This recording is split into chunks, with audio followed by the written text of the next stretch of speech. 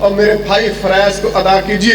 تہجد کے لیے رات کو قیام کے لیے کھڑا ہونا, کتاب اللہ کی تلاوت کا اس اندھیروں کے اندر پڑھ دینا. میں کتاب اللہ کی تلاوت کر رہا تھا, مجھے اندازہ نہیں تھا, میں اس بات کو نہیں جانتا تھا.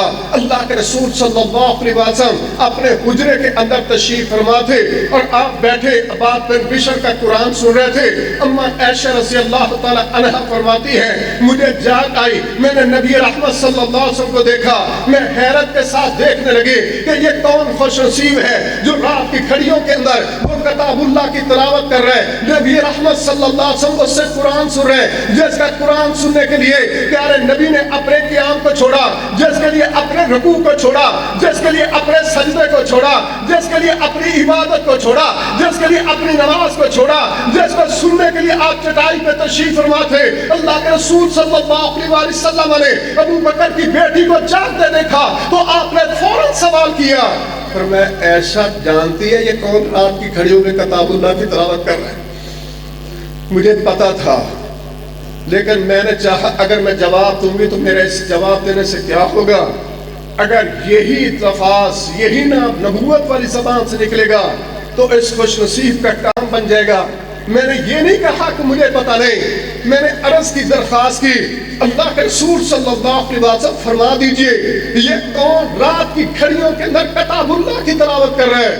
اور میں عائشہ, یہ میرا پیارا سا صحابی عباد بن بشر ہے رضی اللہ تعالیٰ, جو رات کی گھڑیوں میں مسجد نبوی کے اندر تنہا کھڑا قرآن کی تلاوت کر رہے ہیں, لیکن یہ نہیں جانتا کہ اس وقت زمین پہ اس کا قرآن مصطفیٰ سن رہا ہے اور عرش پر اس کا قرآن رحمان سن رہا ہے. اللہ کے رسول صلی اللہ علیہ وسلم نے فرمایا عائشہ, مجھے سب سے زیادہ لذت کس وقت, جس وقت میں جبرائیل امین سے قرآن کو سنتا ہوں, اور اسی طرح سے مجھے لذت اس وقت آتی ہے جس وقت میں عباد بن بشر سے قرآن کو سنتا ہوں. میں آخری بات عرض کرتے ہوئے بات کو ختم کرتا ہوں, میں اس کتاب اللہ کی بات کر رہا ہوں. اللہ کے رسول صلی اللہ علیہ وسلم مجلس کے اندر تشریف فرما تھے جس وقت آپ نے ابی بن کعب رضی اللہ تعالیٰ قاری قرآن کی طرف اشارہ کیا, فرمایا ابی ذرا کتاب اللہ کی تلاوت کر. کہا اے اللہ کے رسول صلی اللہ علیہ وسلم, یہ قرآن اترا تو آپ پر, اگر قرآن ہم نے سیکھا تو آپ سے, ہم نے قرآن پڑھا تو آپ سے, ہم نے قرآن سنا تو آپ سے, ہم نے قرآن کو سمجھا تو آپ سے, ہم نے قرآن کو جانا تو آپ سے. یہ آج کیسا منظر ہوگا کہ میں کتاب اللہ کا پڑھنے والا ہوں گا, آپ کتاب اللہ کے سننے والے ہوں گے. اللہ کے رسول صلی اللہ علیہ وسلم نے جواب میں کیا فرمایا, فرمایا ابی, یہ بات میں نے اپنی طرف سے تھوڑو کہی ہے, میرے پاس جبرائیل امین ملائکہ کا سردار تشریف فرما ہے, حال کے کائنات نے اس کو بھیجا ہے, ساتھ یہ پیغام دیا ہے, جا میرے نبی کے پاس جا کے میرے نبی کو میری طرف سے پیغام دے. آج ابی بن کعب قرآن پڑھے گا اور میرا نبی اس کے منہ سے قرآن سنے گا. صحابی نے جس وقت یہ بات سنی رضی اللہ تعالیٰ, ابی بن کعب کہنے لگے اللہ کے رسول صلی اللہ علیہ وسلم, عرش والے رب نے میرا نام اللہ نے عرش پہ لیا ہے. میرے نبی نے جواب میں فرمایا صرف تیرا نام نہیں لیا, ساتھ تیرے باپ کا نام بھی لیا ہے, فلاں فلاں کا بیٹا. اولاد کا تعارف تو اس قرآن کی وجہ سے, باپ کا تعارف تو قرآن کی وجہ سے, زمین پہ تعارف تو قرآن کی وجہ سے, عرش پر رب نے نام دیا تو اس قرآن کی وجہ سے. یہ جتنے علماء اور قاری حضرات تشریف فرما, سننے والوں, اللہ کی قسم کبھی اپنے سے غور کیا کرو کہ اس قرآن کے پڑھنے سے پہلے ہمیں دنیا میں کون جانتا تھا.